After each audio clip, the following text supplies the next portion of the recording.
নসিহত পেশ করবেন কারা নির্যাতিত মজলুম আলেম দিন বিশিষ্ট ইসলামিক চিন্তাবিদ মুফাসসির কোরআন জনাব হযরত মাওলানা রফিকুল ইসলাম মাদানী সাহেব, জনাব হযরত মাওলানা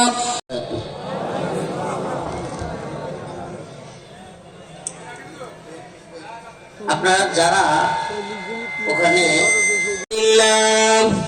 نحمده ونستعينه ونستغفره ونؤمن به ونتوكل عليه ونعوذ بالله من شرور أنفسنا ومن سيئات أعمالنا من يهده الله فلا مضل له ومن يضلل فلا هادي له ونشهد أن لا إله إلا الله وحده لا شريك له أما بعد فأعوذ بالله من الشيطان الرجيم بسم الله الرحمن الرحيم إن الله اشترى من المؤمنين أنفسهم وأموالهم بأن لهم الجنة يقاتلون في سبيل الله فيقتلون ويقتلون وعدا عليه حقا في التوراة والإنجيل والقرآن صدق الله مولانا العظيم وصدق رسوله النبي الكريم ونحن على ذلك من الشاهدين والشاكرين والحمد لله رب العالمين وبارك على محمد وعلى آل محمد كما باركت على إبراهيم وعلى آل إبراهيم إنك حميد مجيد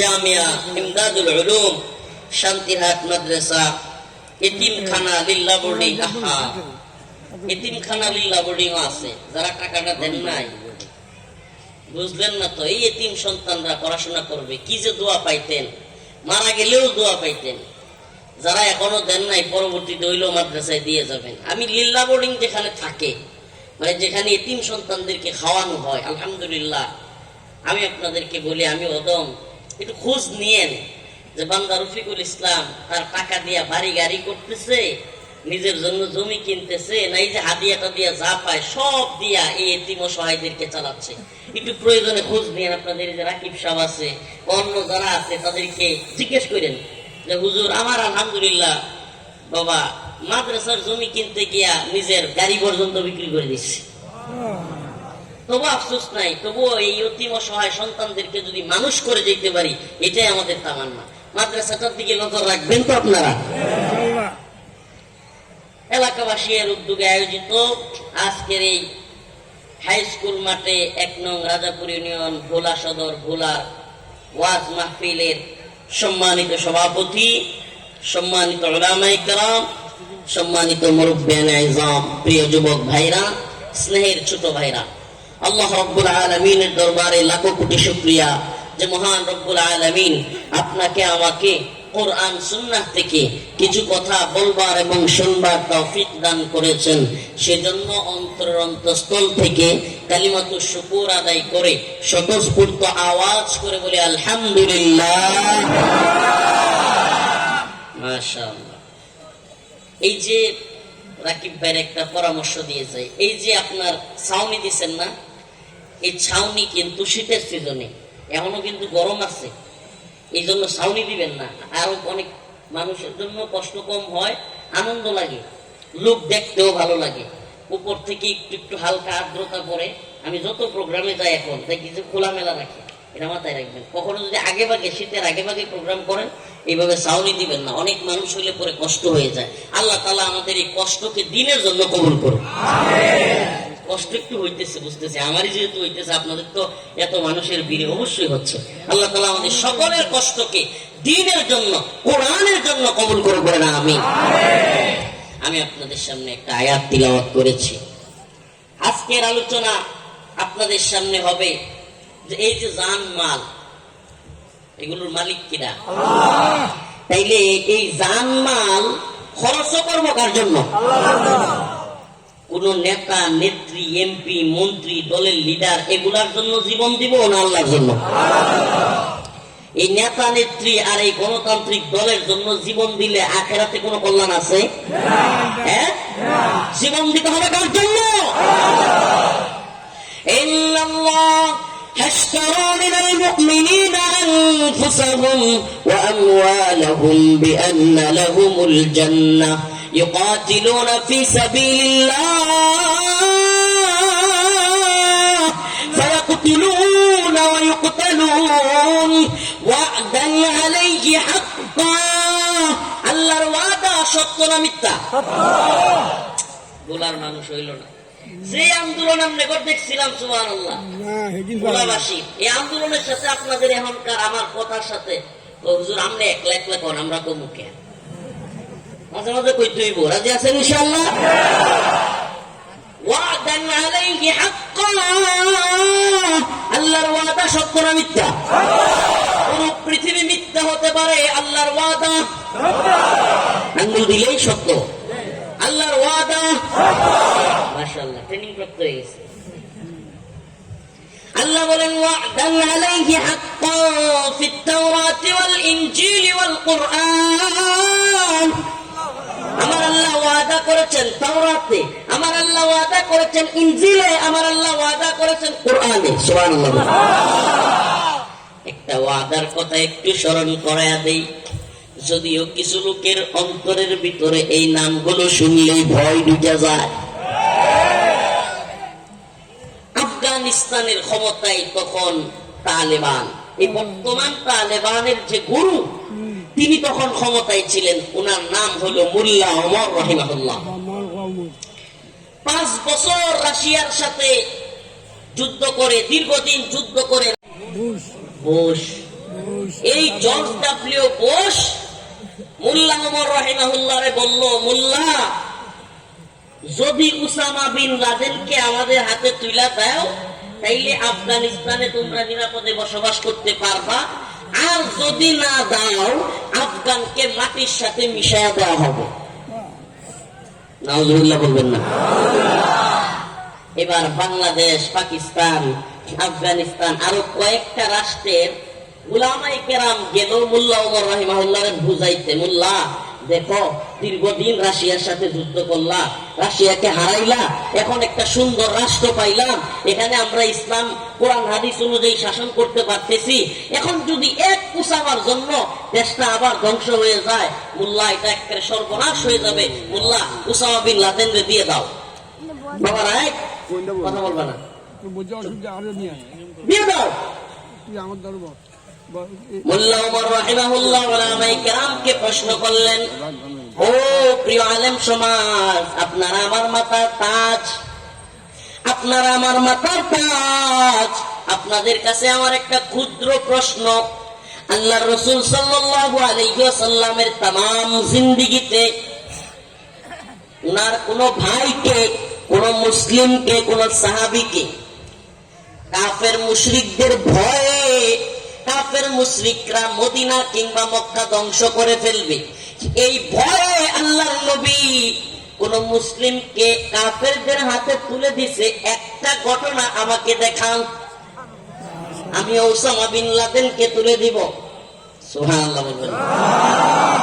নাম্বার 2, মোল্লা ওমর রাহিমাহুল্লাহ চিৎকার দিয়ে বললেন, ও প্রিয় আলেম সমাজ, আপনারা আমার মাথার তাজ, শুনে রাখুন, জর্জ ডব্লিউ বুশ একটা ওয়াদা দিয়েছে, যদি উসামাকে তুলে দেই আফগানে বাঁচতে পারবো, না দিলে আফগান ধ্বংস করে দিবে।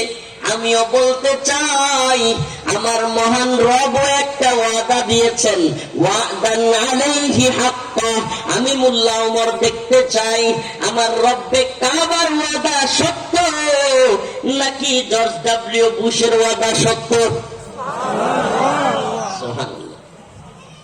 মোল্লা ওমর রাহিমাহুল্লাহ চিৎকার দিয়ে বললেন, আমি দেখতে চাই জর্জ ডব্লিউ বুশের ওয়াদা সত্য নাকি আমার রব্বে কাবার ওয়াদা সত্য। জর্জ ডব্লিউ বুশ এবং তার প্রেতাত্মারা আফগানে হামলা করেছিল, কিন্তু মোল্লা ওমর রাহিমাহুল্লাহ দেখে যেতে পারেন নাই। একবিংশ শতাব্দীতে এসে 2021 সালের 15ই আগস্ট আফগান থেকে আমেরিকার বাহিনী নাকে খত দিয়া সাইরা দেমা কাইদাবাসী। আগে কি মোল্লারা হলো জঙ্গি, মৌলবাদী, উগ্রবাদী। এখন মায়ের যখন খাইছে এখন কয় মোল্লারা হলো ফ্রিডম ফাইটার, হলো স্বাধীনতাকামী যোদ্ধা। আগে কি মৌলবাদী, আগে কি তালেবান হলো উগ্রবাদী, আগে কি জঙ্গিবাদী বলছে কি বলে নাই। 15ই আগস্ট যখন কাতারের দোহায় তালেবানের সাথে চুক্তিতে বসলো, চুক্তিতে বসার পরে কয় মোল্লারা হলো ফ্রিডম ফাইটার, মুক্তিযোদ্ধা। তার মানে বোঝা যায় দুর্বল হইলে জঙ্গি, মার দিলেই সঙ্গী। হ্যাঁ, দুর্বল থাকলেই জঙ্গি, আর মার দিতে পারলে। যেই মোল্লাদেরকে জঙ্গি বইলা, মৌলবাদী বইলা, উগ্রবাদী বইলা হত্যা করবার জন্য আফগান সাথে মাটির সাথে মিশায় দেওয়ার জন্য আসলি, সেই মোল্লাদের সাথে আবার কিসের চুক্তি? এই চুক্তি কিসের চুক্তি?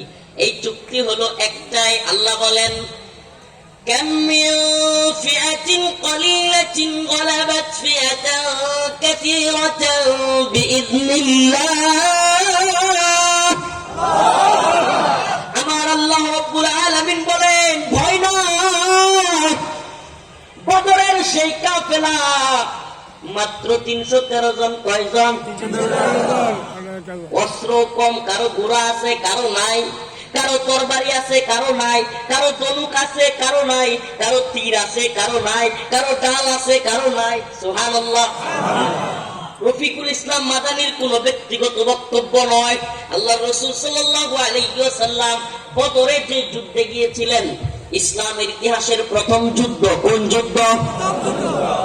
র্যাব আমারে ধরে নিছে 7 তারিখ রাত্রে বেলায় ঘর থেকে 2টা-2:30টার দিকে হঠাৎ করে 1-150, আমি নিজে পরবর্তীতে এলাকায় গিয়ে খবর নিছি, 20টা থেকে 21টা বড় হায়েস্ট মাইক্রো গাড়ি এবং তাদের যে গাড়ি থাকে প্রশাসনের, এগুলো ভরে বলতেছে 150-র মতো র্যাব সদস্য, 160 জনের মতো এরকম দিয়া আমার এলাকা পুরাটা ঘেরাও দিয়া, মনে হইতেছে আল্লাহ মাফ করুক বিরাট বড় কোন মানে শীর্ষ কোন নেতারে বা শীর্ষ কোন সন্ত্রাসীরা ধরতে গেছে।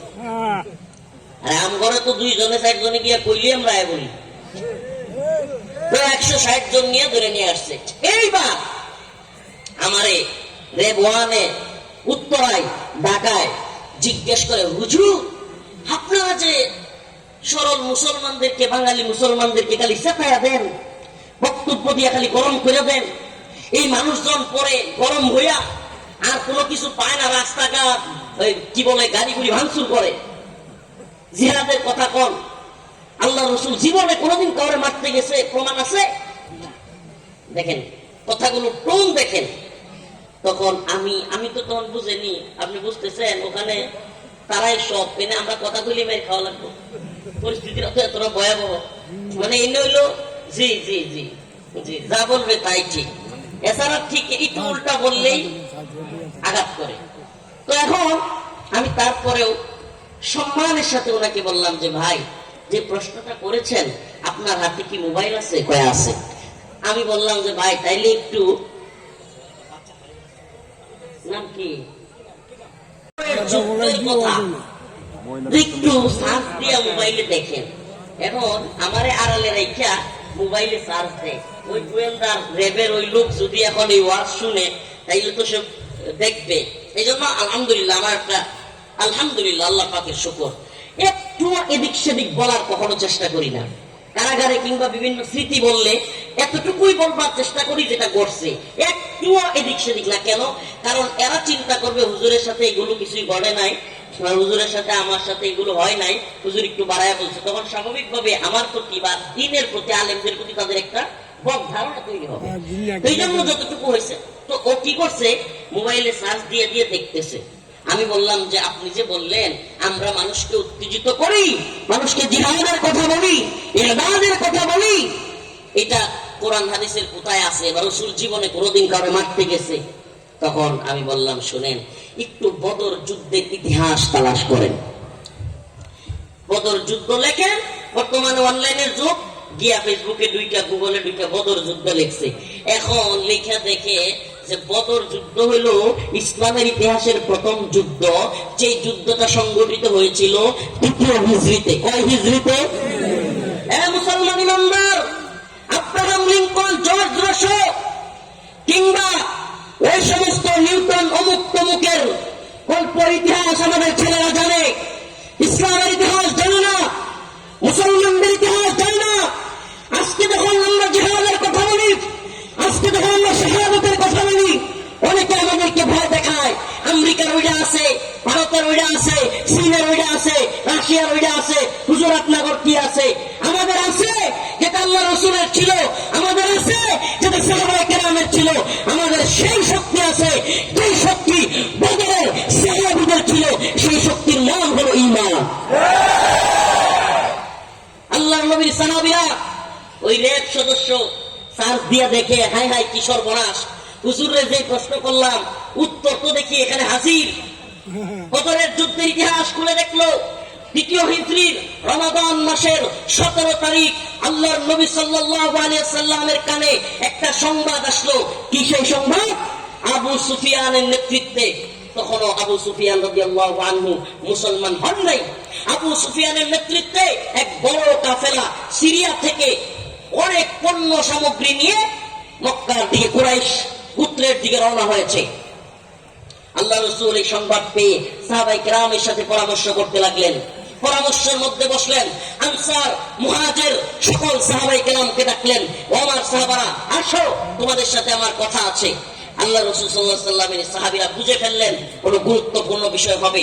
আনসারদের মধ্য থেকে যারা ছিলেন তারা আরো ভালোভাবে বুঝে ফেললেন। হযরত সাআদ রাদিয়াল্লাহু আনহু, হযরত মিকদাদ রাদিয়াল্লাহু আনহু, আনসারদের মধ্য থেকে ওনারা বুঝে ফেললেন আল্লাহ রাসূলের কাছে আল্লাহর পক্ষ থেকে বিশেষ কোনো আদেশ আসছে। এজন্যই আল্লাহ রাসূল আনসারদেরকে গুরুত্ব দিয়ে ডাকতেছেন। কেন? কারণ হলো আনসারদের সাথে ওয়াদা ছিল, আনসাররা রাসূলুল্লাহ সাল্লাল্লাহু আলাইহি ওয়াসাল্লামকে মদিনা থেকে নিয়ে এসেছিল এই কথা বলে যে মদিনায় আপনাদেরকে নিরাপত্তা দেওয়ার দায়িত্ব আমাদের, মদিনায় খাওয়া দাওয়া কিংবা বাসস্থানের ব্যবস্থা করার দায়িত্ব আমাদের। প্রিয় ভাইরা আমার, ওলামায়ে কেরাম যারা আছেন তারা তো আনসার বুঝবেন, কিংবা মাদ্রাসার পড়াশোনা করেছেন, কিংবা তারা তো মুহাজির বুঝবেন। অনেকেই হয়তো বুঝতে কষ্ট হইতে পারে, সেজন্য আমি একটু বলে দেই আলোচনা বুঝার সহজের জন্য। মুহাজির হলো আল্লাহ রাসূল সাল্লাল্লাহু আলাইহি সাল্লাম এর উপর যখন মক্কায় আবু জাহেল, উতবা, শাইবা এরা ভয়ঙ্কর নির্যাতন শুরু করলো, তখন আল্লাহর নবী অল্প কিছু সাহাবায়ে কেরাম যারা ইসলাম কবুল করেছিলেন, হযরত আবু বকর, হযরত ওমর রাদিয়াল্লাহু আনহু, হযরত উসমান, হযরত আলী রাদিয়াল্লাহু আনহু, আরো যত সাহাবায়ে কেরাম রাদিয়াল্লাহু আনহুম আজমাইন, ওনাদেরকে নিয়ে মক্কা থেকে মদিনার দিকে গিয়েছিলেন। আল্লাহর নবীর সাথে যারা গিয়েছেন তাদেরকে বলা হয় মুহাজির। কি বলা হয়? আর যারা মদিনায়, যারা কিনা আল্লাহর নবী দাওয়াতে ইসলাম কবুল করেছিলেন এবং মদিনায় এই সাহাবায়ে কেরামের জন্য খাবারের ব্যবস্থা, এই সাহাবায়ে কেরামের জন্য ঘরের ব্যবস্থা করেছিলেন, তাদেরকে বলা হয় আনসার, সাহায্যকারী। তাদেরকে কি বলা হয়? আনসার। আল্লাহর নবীর আনসার সাহাবীরা এবং মুহাজির সাহাবীরা একত্রিত হলো। আমি সংক্ষিপ্ত ভাবে বদরের ইতিহাসটা একটু বলছি, এজন্য বলছি আজকের পৃথিবীতে মুসলিম উম্মাহ হতাশায় নিমজ্জিত, মুসলিম উম্মাহ যুবকেরা আজকে জাগতে ভয় পায়, কথা বলতে ভয় পায়, লড়তে ভয় পায়। মুসলিম উম্মাহ যুবকেরা তাদের পূর্বপুরুষদের ইতিহাস ভুলে গিয়েছে, তাদের ঐতিহ্য ভুলে গিয়েছে। তারা জানে না ওই পারস্য রোম শহরের রাজপ্রাসাদগুলো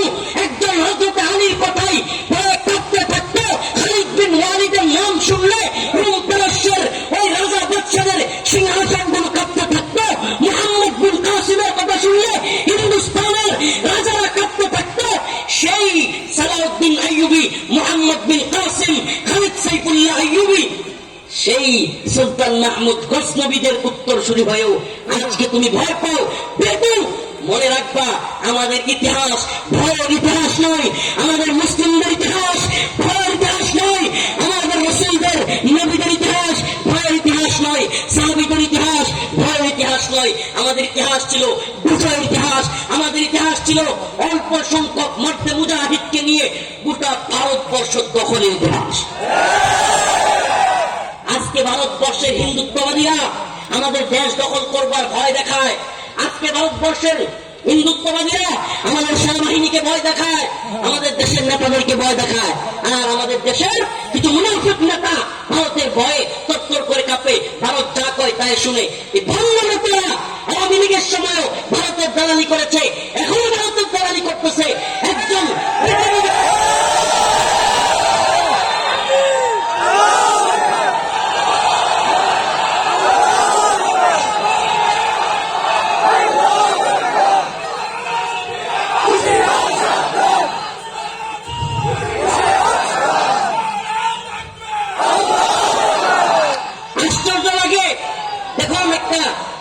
সেন্সিটিভ একটা ইস্যু ঘটে গেছে, কেউ খেয়াল করেন নাই হয়তো, বা কেউ কেউ খেয়াল করেছেন। বাংলাদেশে খুব সেন্সিটিভ এবং গুরুত্বপূর্ণ, মুসলমানদের জন্য, এই অঞ্চলের মানুষদের জন্য একটা গুরুত্বপূর্ণ ঘটনা এই 2-3 দিনের মধ্যে ঘটে গেছে। বিষয়টা এতটা নিউজটা খুব আলোচিত হয় নাই। বিষয়টা হলো, পুরো পৃথিবীর মধ্যে মুসলিম উম্মার একজন খুব প্রসিদ্ধ একজন লেকচারার, মুসলিম উম্মার একজন খুব প্রসিদ্ধ একজন ইসলামিক ব্যক্তিত্ব, ইসলামিক স্কলার, অনেক অমুসলিম যার হাত ধরে মুসলমান হয়েছে, ডক্টর জাকির নায়েক। ওই মানুষটা ইসলামের পক্ষে কথা বলতে গিয়ে, হিন্দুত্ববাদীদের সমস্ত দলিলের খণ্ডন করতে গিয়ে বেদ, ঋগ্বেদ, যজুর্বেদ, অথর্ববেদ, সামবেদ, পাঠ, উপনিষদ, মহাভারত সবগুলো উনি এগুলো পড়ে জেনে এবং কুরআন থেকে রেফারেন্স দিয়ে যে তোমাদের কিতাবের মধ্যে এই এই আছে, তোমাদের কিতাবের মধ্যে এই এই নাই, কোরআনের মধ্যে এগুলো আছে, ইসলাম সঠিক ধর্ম, ইসলাম কবুল করো। এত হাজার হাজার মানুষ যখন এভাবে ওনার লেকচার শোনা শুরু করলেন, হিন্দুত্ববাদী ভারত প্রশাসন আমাদের এই লেকচারারকে, আমাদের এই স্কলারকে, ইসলামিক ব্যক্তিত্বকে ভারত থেকে চলে যেতে বাধ্য করলো।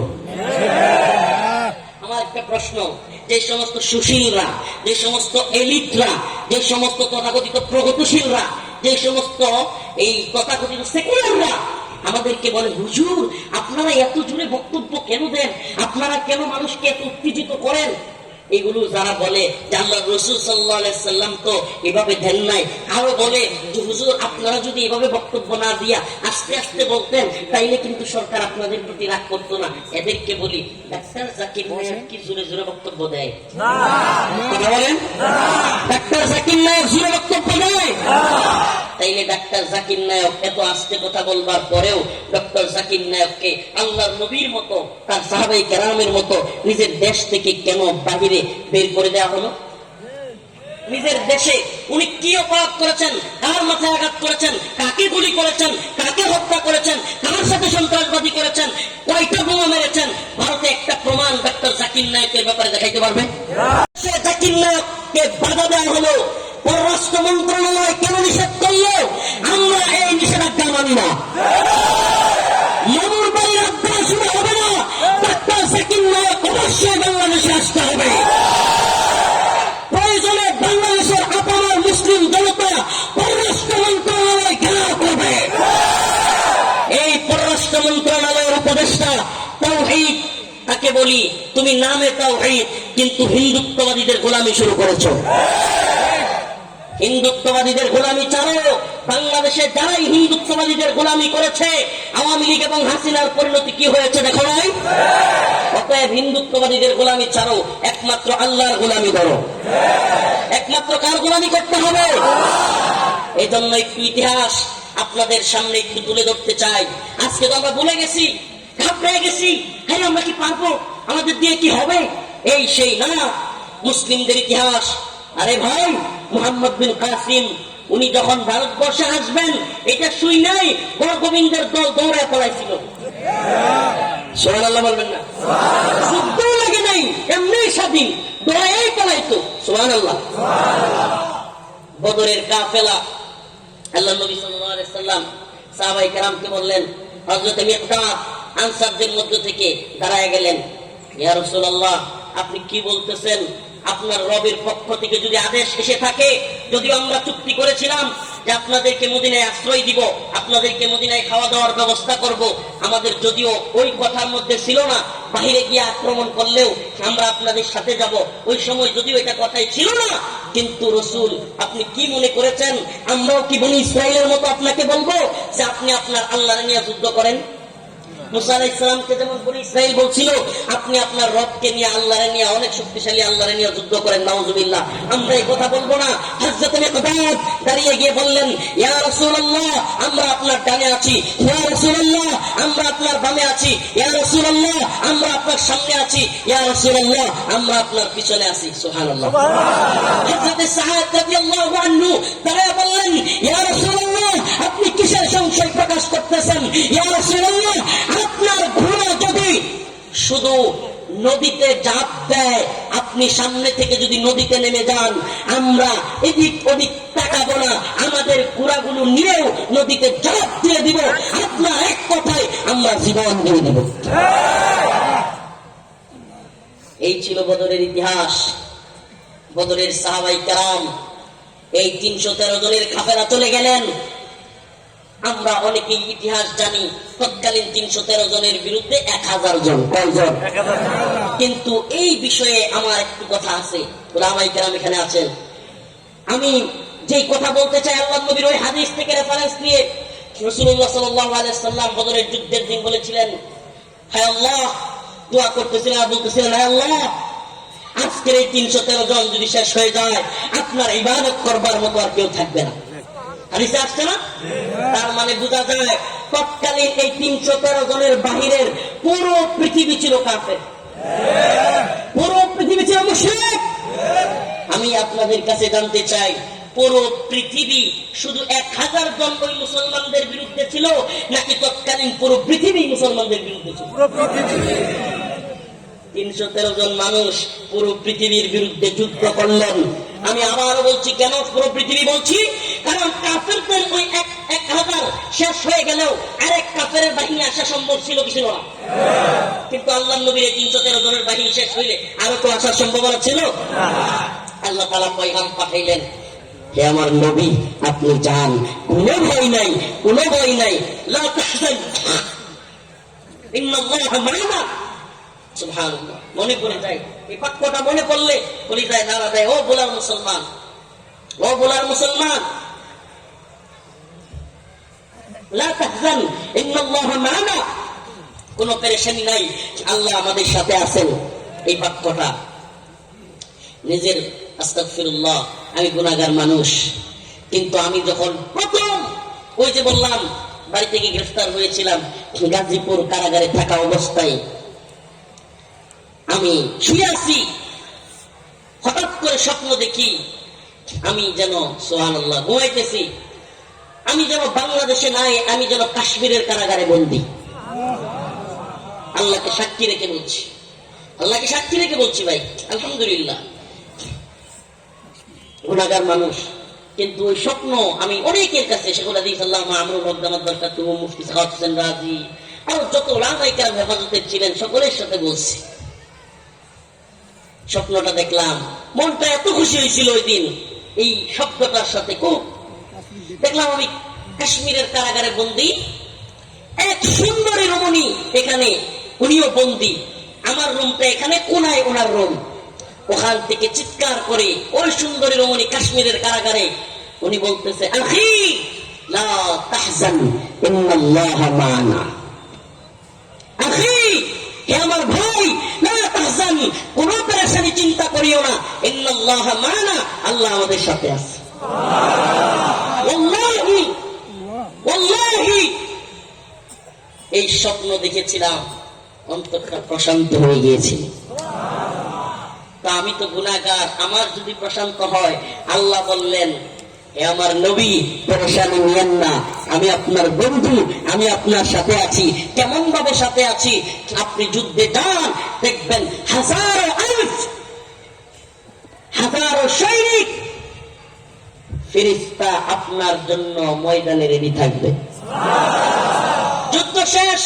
আমি ইতিহাস লম্বা করতে চাচ্ছি না, ঘটনা বিস্তারিত বলতে চাচ্ছি না। অনেক আবু জাহেলের হত্যা, আরো অনেক হাদিসে সুনির্দিষ্ট ঘটনা বলে আছে, ওইদিকে যাচ্ছি না। মুআজ এবং মুআজ রাদিয়াল্লাহু আনহুর ঘটনা আছে, ওইদিকে যাচ্ছি না। শুধু একটা ঘটনা, ছোট্ট একটা বিষয় বলি। আল্লাহর নবীকে এক সাহাবী এসে বলতেছে, ইয়া রাসূলুল্লাহ, আমি দেখলাম আমার সামনে হঠাৎ করে একটা লোক দুপ করে পড়ে গেল। কাফেলাকে সাহায্য করবে আসমানি ফেরেশতারা। সুবহানাল্লাহি ওয়া বিহামদিহি। হাদিসের মধ্যে আসছে সমস্ত সাহাবায়ে কেরামের মধ্যে শ্রেষ্ঠ সাহাবায়ে কেরাম হলো বদরের ওই সাহাবীরা। হাদিসের মধ্যে আসছে পুরো পৃথিবীর শুরু লগ্ন থেকে শেষ পর্যন্ত মানুষের মধ্যে সবচাইতে শ্রেষ্ঠ হলো আম্বিয়া আলাইহিস সালাম, নবীরা। এরপরে সাহাবায়ে কেরাম, এরপরে আর সাহাবায়ে কেরামের মধ্যে সবচাইতে উৎকৃষ্ট সর্বশ্রেষ্ঠ হলো ওই 313 যারা বদরে ছিল। সুবহানাল্লাহ বলবেন না? তাইলে আল্লাহ তাআলা এই ছোট্ট দলকে দিয়া কেমন বিজয় দান করেছিল একটু রেজাল্টটা বলি। 70টা কাফের জাহান্নামে মারা গেছিল, 70টাকে বন্দী করছিল। মাত্র 10 থেকে 12 জন মুসলমানদের মুজাহিদদের সাহাবায়ে কেরাম শহীদ হয়েছিলেন। সুবহানাল্লাহ। এক বিরাট বিজয়, এক বিশাল বিজয়। ইসলামের ইতিহাসের প্রথম যুদ্ধ। দিফাই না ইকদামি? দিফাই কাকে বলে? দিফাই হলো প্রতিরক্ষা। আপনার বাড়িতে শত্রু আঘাত করতেছে, আপনার বাড়িতে শত্রু অ্যাটাক করেছে, আপনার বাড়ি ঘরে আগুন দিয়েছে, তখন আপনি যদি তাকে প্রতিহত করেন, ফিরাইয়া দেন, তাকে বলে দিফাই, প্রতিরক্ষামূলক জিহাদ। ওমনু কথা কোনটা? তাকে কি বলে? প্রতিরক্ষামূলক জিহাদ। আর যদি আপনি শত্রুদের এলাকায় ঢুকে কাফেরদের জন্য আগ বাড়াইয়া নিজের বাড়ি থেকে বের হইয়া গিয়ে আক্রমণ করেন, এটাকে বলে ইকদামি। দিফাই, ইকদামি। ইসলামের ইতিহাসের প্রথম যুদ্ধ দিফাই ছিল না, ইসলামের ইতিহাসের প্রথম যুদ্ধই ছিল ইকদাম। এবার র্যাবের অফিসার মনে আছে না? ভুলে গেছেন? এবার র্যাবের অফিসার চুপ করে গেছে, চুপ করে গেছে, আর কথা কয় না। কেন লিগা?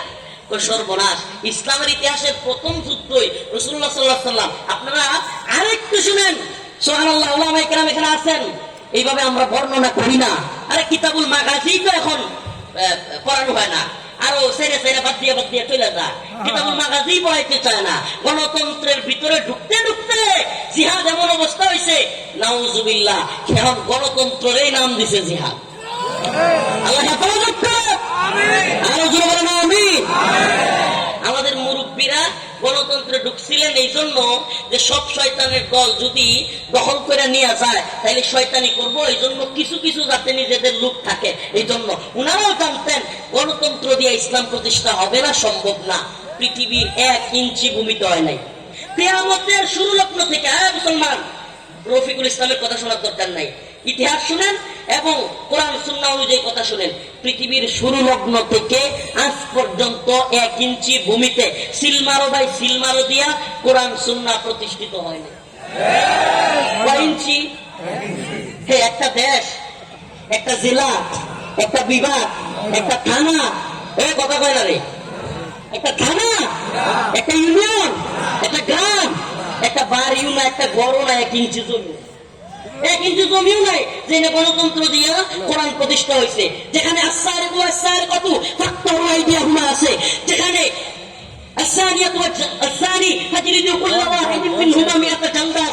যে জিনাকারী, ব্যভিচারী 100 বেত্রাঘাত দেওয়া যায়, চুলের হাত কাটা যায়, পৃথিবীর 1 ইঞ্চি ভূমিতেও নাই। হ্যাঁ, আলহামদুলিল্লাহ হয়েছে। কোন পথে? দাওয়া, ইবাদত, জিহাদ, শাহাদাত। দাওয়া, ইবাদত, জিহাদ, শাহাদাত, এই পথে ভূমি বিজিত হয়েছে। অনেক অনেক অর্ধেক ভূমি বিজয়ী হয়েছে, পুরো পৃথিবী বিজয়ী হয়েছে। সাম্প্রতিক কালে আফগান বিজয় হয়েছে জিহাদের মাধ্যমে, সাম্প্রতিক কালে সিরিয়া বিজয় হয়েছে জিহাদের মাধ্যমে। শুনেন, যতদিন না পর্যন্ত পুরো দেশ দখল না হয়, এই দাজ্জালি মিডিয়া কোনো নিউজ করে না, আপনারাও জানতে পারেন না। একটা খুব সুখবর আছে মুসলমান, খুব সুখবর। পুরো আফ্রিকা অঞ্চল জুড়ে আনসার শাবাব মর্তে মুজাহিদদের দল মালি, সোমালিয়া, মোগাদিসু সহ পুরো আফ্রিকার বৃহৎ ভূখণ্ড মর্তে মুজাহিদদের দখলে আসতেছে। হয়তো 1 মাসের মধ্যে বিজয় সংবাদ শুনবে।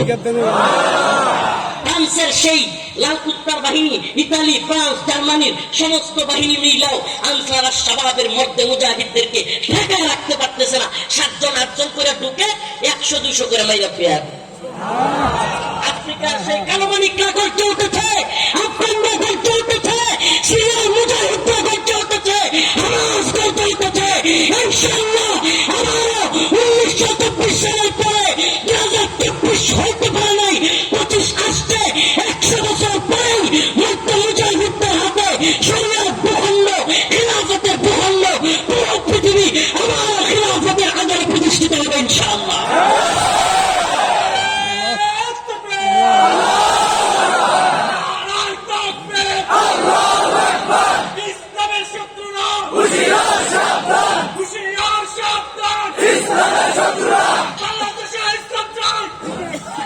আমাদের গণতান্ত্রিক ভাইরা আমাদের প্রতি রাগ করে, হুজুররা দাওয়াত, জিহাদ, শাহাদাতের কথা বইলা বইলা, শরিয়ার খেলাফতের কথা বইলা বইলা গণতন্ত্রের বিরোধিতা কইরা আমরা নাকি বিএনপির ভোট বাড়ায় লাইতেছি আর জামায়াতে ইসলাম বা চরমুনায়ের ভাইদের ভোট কমায় ফেলতেছি। আমার কষ্ট লাগে ওনাদের কথায় যে ভাই শুনেন, আমাদের মুরব্বীরাও এগুলো করছে, আপনারাও করেন, একটা নজরিয়া। শুনেন, আপনারা আপনাদের নজরিয়া নিয়ে থাকেন, সফল হবেন কি হবেন না এটা আল্লাহর কাছে। তেমনি ভাবে আমরাও আমাদের নজরিয়া নিয়ে থাকতে দেন। এখন যদি এই কথাগুলোই বলা না যায়, তাইলে এই উম্মত থাকবে কিভাবে? এই উম্মত থাকবে কিভাবে? আমাদের এক মুরব্বী জামাত ইসলামের আলেম ডক্টর আবুল কালাম আজাদ বাশার সাহেব, উনি ওই দিনের বক্তব্যে শুনলাম বলতেছেন যে এই নির্বাচনের আগে আমাদের কিছু হুজুর ভাইরা, কিছু আলেমরা জিহাদের কথা, খেলাফত, শরীয়তের কথা বইলা গণতন্ত্রের বিরোধিতা করে বিএনপির ভোট বাড়ায় দিতেছে, আমাদের ইসলামপন্থীদের ভোট কমায় দিতেছে। ভাইরে, আমরা তো এই কথা জানি। অন্তত আওয়ামী লীগ এবং বিএনপির চাইতে আপনারা যারা কোরআন সুন্নাহ প্রতিষ্ঠিত হতে চান, পর্দা কিংবা ইসলামের বিধিবিধান মানতে চান, কিংবা অন্তত লেবাসে ইসলামী, যারা সরাসরি বলে ইসলামী শরিয়া চাই না, যারা সরাসরি বলে কোরআন সুন্নাহ চাই না বা শরিয়া চাই না, মৌলবাদী চাই না, এদের চাইতে আপনারা উত্তম। এটা তো বলতে আমাদের দ্বিধা নাই। কিন্তু একটা কথা মনে রাখবেন, আমরা যদি 3 মাস 4 মাস চুপ থাকি ফেব্রুয়ারি পর্যন্ত, তাইলেও কি আপনারা বাংলাদেশে সেই গণতন্ত্র দিয়া সিলমাইয়া শরিয়া প্রতিষ্ঠা করে দেবেন? আর আপনারা তো কোনোদিন শরিয়া প্রতিষ্ঠার কথাই বলেন না, বলতেই পারেন না। এই আব্রাহাম লিঙ্কনের গণতন্ত্রে আইসা আপনাদের আরো হারাইতেছে। এটাই হওয়ার কথা ছিল। কি হারাইতেছে? আকিমুদ্দিন আপনাদের লঘু থেকে মুছে দিতে হইতেছে, আল্লাহর নাম মুছে দিতে হইতেছে। ইসলামী শাসনতন্ত্র আন্দোলন ছিল, এখন শাসনতন্ত্র রাখা যাবে না। কি আশ্চর্য কথাবার্তা! আরে আমি শাসনতন্ত্র বিশ্বাস করি, আমি বিশ্বাস করি শাসনতন্ত্র হবে পৃথিবীতে একমাত্র ইসলামী। আর আমি আমার দলে এটা রাখতেই পারবো না। ওই আমেরিকান উত্তর দল নারাজ হয়ে যাবে, পশ্চিমের ওই নাউজুবিল্লাহ তথাকথিত প্রভুরা, গণতন্ত্রের প্রভু এরা নারাজ হয়ে যাবে, ভারত নারাজ হয়ে যাবে। আরে বেটা, খুশি তো রাখতে হবে আল্লাহকে। তাকে খুশি রাখতে হবে, খুশি করতে হবে আল্লাহকে। পৃথিবীর কোন তন্ত্রমন্ত্রের ধ্বজাবাড়ি রাষ্ট্রকে খুশি করে আমাদের লাভ নাই। আর যদি আল্লাহরে খুশি করতে পারি, সুবহানাল্লাহ, আল্লাহর ওয়াদা আছে, কাম মিন ফিয়াতিন কালিলাতিন গালাবাত ফিয়াতান কাসীরাতান বিইذনিল্লাহ। ছোট্ট দল যদি হয়, আল্লাহ বলেন যদি আমার উপর আস্থা এবং বিশ্বাস রেখে লড়াই করে, ইসবিরু ওয়াসাবিরু ওয়ারাবিতু, সবরের সাথে ধৈর্যের সাথে লেগে থাকে, অবশ্যই অবশ্যই গালাবাত ফিয়াতান কাসীরাতান বিইذনিল্লাহ, ছোট্ট দল বড় দলের বিরুদ্ধে বিজয়ী হবে। সুবহানাল্লাহ বলবেন না? সুবহানাল্লাহ। বদরে বড় দল বিজয়ী হয়েছিল না ছোট দল? আর আসতে আফগানে America, NATO, Germany, France, Switzerland, Japan, এরপরে হলো তুরস্ক, এরপরে আরো যতগুলো আছে নেটো জোট হইয়া 48টা দেশ একত্রিত হইয়া আফগানে বড় দল জিতছে নাকি ছোট দল? আল্লাহ আসতে ইসরায়েলে হানাদার বাহিনীর উপর যখন হামাসের মুজাহিদরা অ্যাটাক করলো, আমরা শুনলাম 24 ঘন্টার মধ্যে নাকি হামাসরে নাই করে দিব, বলে নাই? এখনো পর্যন্ত হামাসরে নাই করতে পারছে? এখন হামাসের লগে চুক্তিতে আইছে, কয় বাবা তোরা থাক, আমরা যাই। সুবহানাল্লাহ বলে। হ্যাঁ, মুসলিমরা শহীদ হয়েছে। আরে তোরা তো আমাদেরকে শহীদ করতে পারবি। এই সুশীলরা, এই সেকুলাররা, এই শয়তানের দল বলবে হাইরি কি মানুষগুলোরে মারতেছে, এই হামাসের কারণে সমস্ত ফিলিস্তিনিদেরকে মাইরা ফেলতেছে। আরে এদের কত দরদ, মনে হয় না এদের কত দরদ? এটা একটা বন্ডামি। আরে মুসলমানদের জীবনের বিনিময়েই তো শরিয়াত, শাহাদাতের বিনিময়ে তো খিলাফা আসবে। আফগান জাতি যদি জীবন দিতে প্রস্তুত না থাকতো, বিজয় হতে পারত? এখন বাংলাদেশেও যদি 71 সালে জীবন দিতে প্রস্তুত না হতো, স্বাধীন হতে পারত?